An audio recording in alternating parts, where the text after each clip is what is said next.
Selamat datang di podcast Kita Berdua bareng aku, Talita Zumana Putri, absen 33. Dan saya Fiska Yesis dari nomor absen 16. Di episode kali ini kita akan membahas tentang pengalaman paling berkesan. Nah, kita udah siapin 3 narasumber nih, yang cerita-ceritanya beda-beda tapi menarik semua ya. Iya. Langsung aja masuk ke narasumber pertama, silakan datang.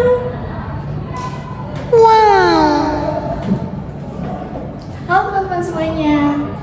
Oke, kamu boleh perkenalan diri dulu ya. Oke, sebelumnya kenalin nama aku Kirana Shiva Mabel Wilhelmina nomor absen 24. Kalian semua bisa panggil aku Wihel. W-I-H-E-L, Wihel. Oke, halo Wihel. Pengalaman paling berkesan yang mau kamu ceritain di sini apa nih? Pengalaman aku yang paling berkesan itu aku belajar bahasa Inggris di Kampus Inggris Pare. Oke, belajar di kampus Indosat kelihatannya menarik banget ya. Oke, jadi sekarang kita masuk ke pengalaman kamu ya. Nah, kita berdua nih bakal nanya dari awal sampai akhir ya. Penonton juga kebayang gimana sih rasanya gitu. Boleh. Jadi yang pertama, gimana sih awalnya kamu bisa memutuskan untuk pergi ke sana? Awalnya ada video yang lewat FYP aku.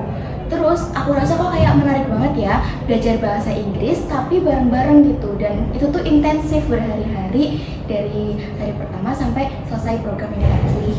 Jadinya aku cari info-info lebih dalam mengenai Pare. Akhirnya aku mutusin buat oke, aku bakal kesini. Kamu ambil program apa sih? Di sana tuh berapa hari gitu? Jadi kalau di sana itu kalau program holiday itu terdiri bagi 2 paket. Kalau kemarin di lembaga aku itu lembaganya udah full dari mulai makan, laundry, tempat tidur gitu-gitu. Itu ada yang 1 minggu sama 2 minggu. Kebetulan aku 2 minggu di sana. Oke, pasti banyak banget nih orang yang penasaran, termasuk aku sebenarnya. Di Pare itu ada apa aja sih selain tempat belajar? Di Pare itu banyak banget makanan-makanan yang enak dan murah-murah pastinya. Tapi fun fact, kalau di Pare itu terdapat 100 lebih lembaga kampus Inggris. Dan gak cuma Inggris doang loh, tapi ada bahasa Arab, bahasa Jepang, Cina gitu-gitu. Banyak deh pokoknya di situ. Dan itu semua kita belajar, jadi gak ada yang ngejudge dan bareng-bareng semua. Kalau di sana itu tidurnya di mana? Kayak ada asrama gitu atau apa? Iya, kalau di lembaganya itu biasanya menyediakan camp atau asrama.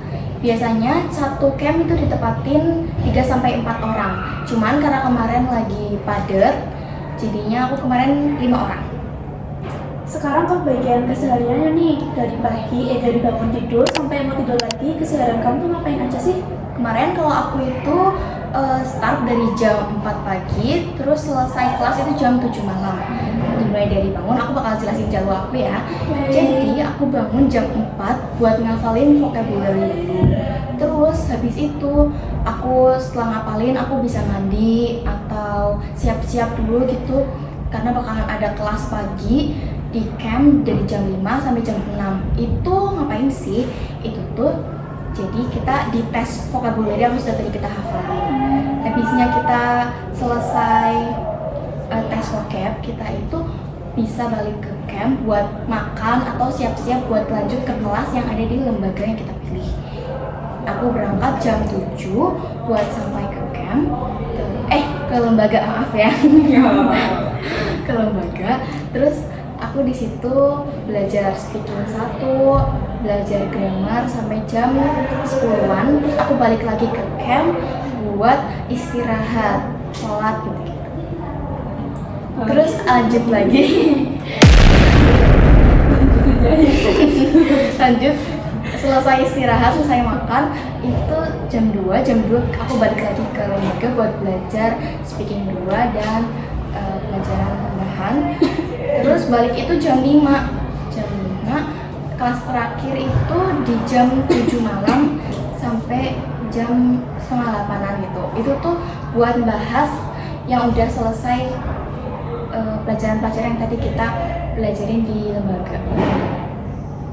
Terus setelah selesai itu kita udah free, kita bebas mau kemana-mana, tapi dengan syarat kita nggak boleh lebih dari jam setengah 10 malam.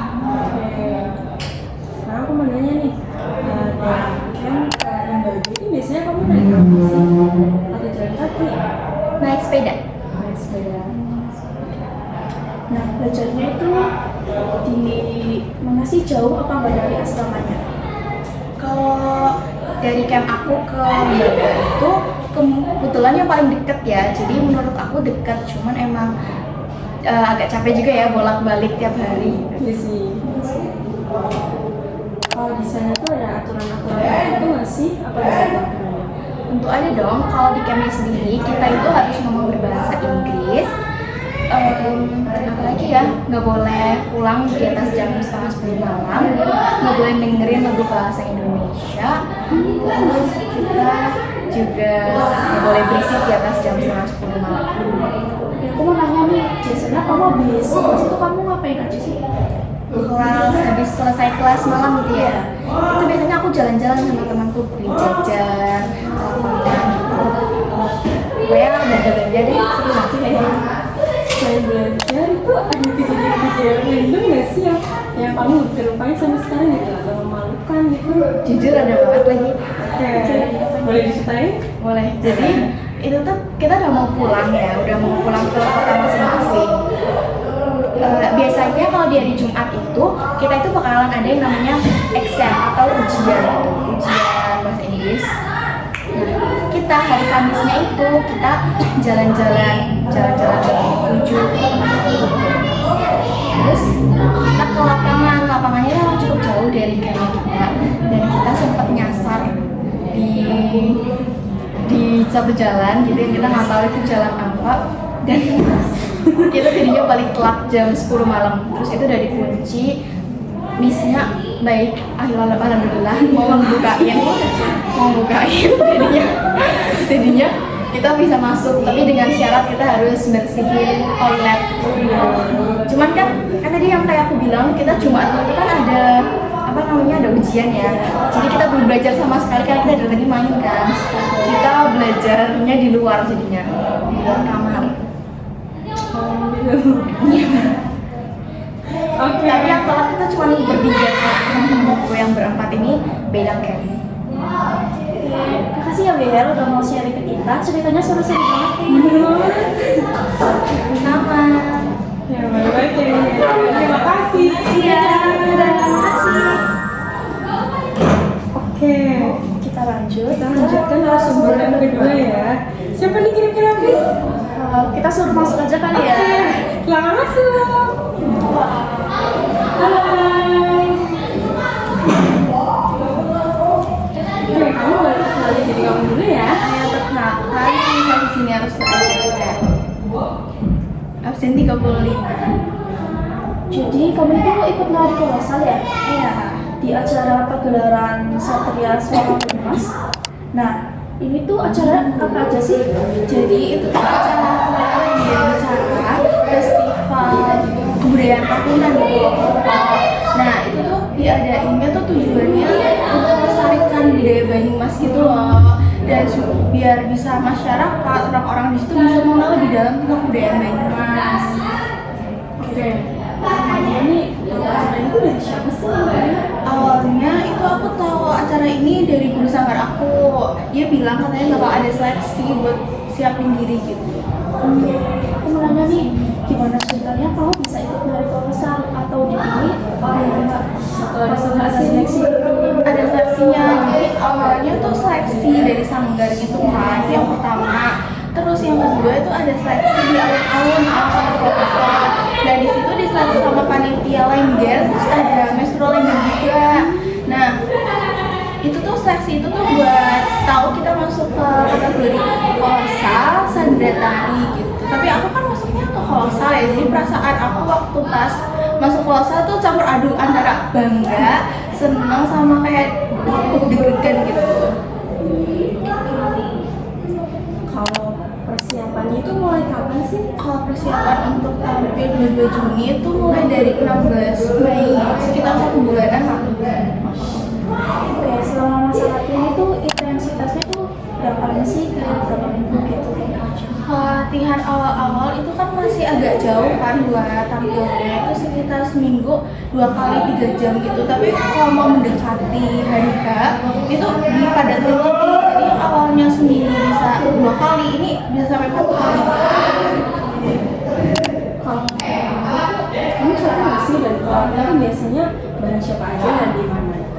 Kalau ditanya capek atau enggaknya pastinya capek, karena di situ yang ikut tari itu kan banyak dan itu latihannya tuh di ruangan yang terbuka gitu, bukan yang tertutup, jadi kepanasan, hujanan gitu. Terus buat lo kompakin orang sebanyak itu tuh sulit. Iya sih. Masih sulit sih. Terus yang latih itu siapa sih, guru sendiri atau ada orang khusus gitu? Kebetulan yang latih kalau salah itu ada guru sama aku sendiri, namanya Bu Emil sama Bu Fitri. Mereka berdua sama dibantu sama panitia dari sananya. Pas dilatih sama mereka tuh ada momen dimarahin, terus kayak disuruh ulang berkali-kali nggak sih? Pastinya ada, karena orang dia kan ngajar banyak kan, jadinya pasti harus tegas, terus diulang-ulang terus karena emang kurang kompak gitu, karena susah banget kompakinnya. Oke, aku mau tanya nih, buat kostumnya itu pakai apa aja sih, kalau boleh tahu?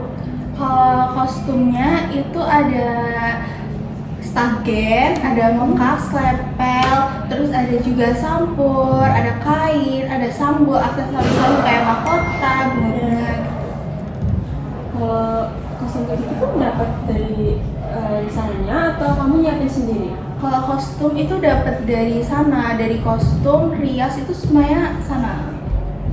Oke, terus pas hari H itu detik-detik mau tampil, perasaannya itu gimana sih? Perasaannya pasti deg-degan banget ya, soalnya dilihat orang sebanyak itu gitu. Soalnya cuacanya tuh juga abis hujan kan, takut licin, takut kayak ada kepleset lah ini gitu. Tapi alhamdulillahnya lancar sih. Nah pas kamu tampil tuh suasananya tuh gimana sih, rame, suportif atau gimana? Yang aku lihat sih ramai ya, soalnya di tribun tuh penuh banyak orang. Di situ juga ada menteri kebudayaan juga yang ikut nonton. Oke, aku mau tanya nih, seluruh prosesnya, momen paling berkesan buat kamu itu kapan? Dari mulai latihan, tampil, pulang, itu semuanya menurut aku berkesan. Iya, karena dengan kita latihan kita bisa lebih belajar lagi, terus bisa tambah pengalaman. Terakhir nih ya, kalau misalkan ada pagelaran lagi nih, kamu pengen ikut lagi nggak sih dan alasannya kenapa? Kalau ada di tahun 2025 pastinya pengen ya, karena pengen nambah pengalaman gitu, terus pengen dengan kita ikut itu kan kita bisa tambah temen gitu kan, pastinya mau. Oke, terima kasih Kita ya. sudah membagikan ceritanya ke kita. Sama-sama. Oke. Tiga. Oke, kita lanjut ke narasumber yang ketiga atau yang terakhir. Kira-kira siapa ya? Silakan masuk. Hai. Hai, boleh perkenalkan diri? Halo semuanya, perkenalkan nama aku Kaila Rafahanisa dari nomor absen 22, biasa dipanggil Kaila. Oke, Kayla, sebelumnya aku mau nanya nih, pengalaman paling berkesan apa yang mau kamu bawain di episode kali ini? Aku kali ini pengen ceritain pengalaman aku pas study tour. Yang pertama, aku mau nanya, ya study tour itu dilaksanain kapan sih? Pas kamu kelas berapa? Study tour ini dilaksanain pas aku masih kelas 8. Oke, aku mau tanya nih, pas kamu dengar tuh mau ada study tour itu perasaan kamu gimana sih? Pastinya seneng banget sih dan excited juga karena ini pertama kalinya aku ikut study tour.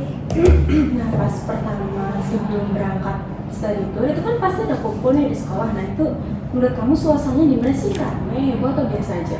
Suasananya jelas rame banget sih dan heboh juga, hektik juga. Oke, berangkat study tour ini tuh kira-kira jam berapa sih? Jam apa? Jadi kita ini udah disuruh kumpul di sekolah sekitaran jam 9. Dan untuk transportasinya kita pakai bis dan menurut aku bisnya nyaman sih. Di bis itu kamu duduk sama siapa? Dan itu tipe orang yang tidur terus selama perjalanan atau yang rame gitu? Aku duduk di bis sama teman aku namanya Evina. Aku sama dia sama-sama rame orangnya. Dari awal perjalanan itu kita saling cerita, ngobrol-ngobrol. Perjalanan dari Purwokerto ke Jakarta itu kan jauh. Kira-kira kamu itu bosan nggak sih? Dan kalau kamu bosan itu kamu biasanya ngelakuin apa aja? Karena perjalanan dari Purwokerto ke Jakarta itu lumayan lama ya, sekitaran 8 jaman. Pasti bosen sih. Jadinya aku kalau bosen itu kadang dengerin musik sambil tidur. Pas sampai hotel di Jakarta itu malam atau sore sih atau siang pagi? Aku sampai di hotel itu malam dan dan di kamar hotel itu isinya ada 4 orang, ada aku, Virsi, Aira, Cika. Oke, aku mau tanya nih, kegiatan yang kamu lakuin itu sama teman kamu sekamar itu ngapain sih pas udah sampai ke hotel? Pas pertama kali aku sampai ke kamar hotel itu, hal pertama yang pasti aku lakuin mandi sih, karena kan udah perjalanan jauh ya, jadi bersih-bersih diri. Terus abis itu karena kita capek, jadi kita tidur. Oke. Besoknya nih hari kedua itu jadwalnya kemana aja sih? Untuk hari kedua itu jadwalnya ke Monas, Museum Indonesia, dan Taman Mini Indonesia. Udah. Yang pertama kali datang itu gimana? Monas. Dan di Monas itu seingat aku di sana ada miniatur tentang peristiwa-peristiwa besar di Indonesia, kayak misalnya Rengas Dengklok, terus peristiwa G30 SPKI, konferensi Meja Bundar. Terus di sana juga kita dengerin suara Presiden Soekarno yang lagi membaca teks proklamasi.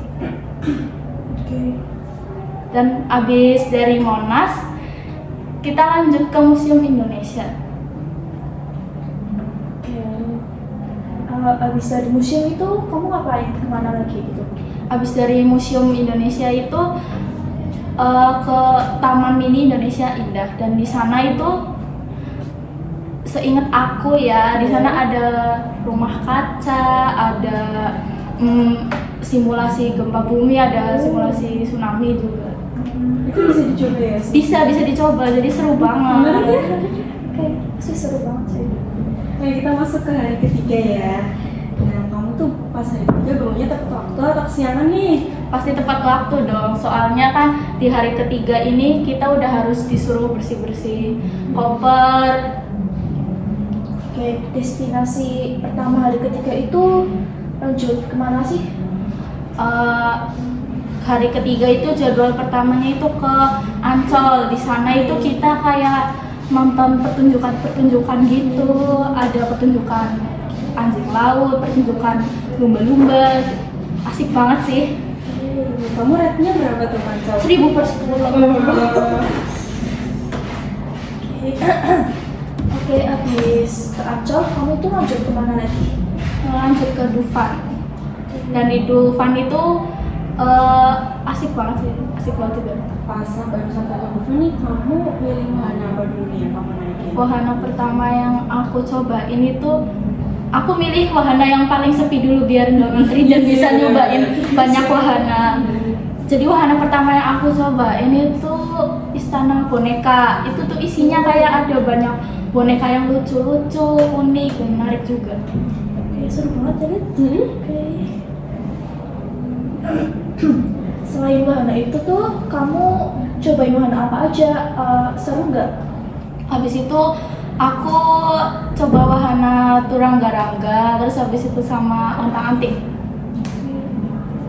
Terus main wahana kayak gitu, pas kamu capek atau seru nggak sih? Atau kamu sempat pusing gitu? Seru banget sih, capek juga. Tapi jujur pas aku habis naik ontang-anting tuh, aku jujur lumayan pusing karena kan muter-muter gitu. Tapi nggak apa-apa, seru. Oke, berarti pulang study tournya itu kamu sih, dan pas pulang itu perasaan kamu gimana? Senang Atau sedih? Pulang study tour itu malam, karena kita di Dufan itu sampai sampai sore menjelang malam. Terus perasaanku campur aduk sih, seneng terus sedih juga karena rasanya tuh cepet banget, kayak udah mau balik aja gitu. Oke, seru banget ya cerita dari Kayla. Oke, makasih ya Kayla. Iya, makasih juga. Terima kasih Kayla. Sampai jumpa. Bye. Wah, Fis, seru banget ya cerita-cerita dari 3 narasumber kita tadi. beda-beda tapi semua itu punya khas masing-masing. Dan tentu makasih banyak buat kalian bertiga nih yang tadi mau Iya, bagi-bagi cerita. Semoga pengalaman kalian bisa menjadi inspirasi buat teman-teman yang lain gitu. Kita juga mengucapkan terima kasih buat ketiga narasumber kita yang tadi ya. Terima kasih ya. Terima kasih. Oke, kayaknya cukup episode podcast kali ini ya. Kalau kami tutup, wassalamualaikum warahmatullahi wabarakatuh. Bye.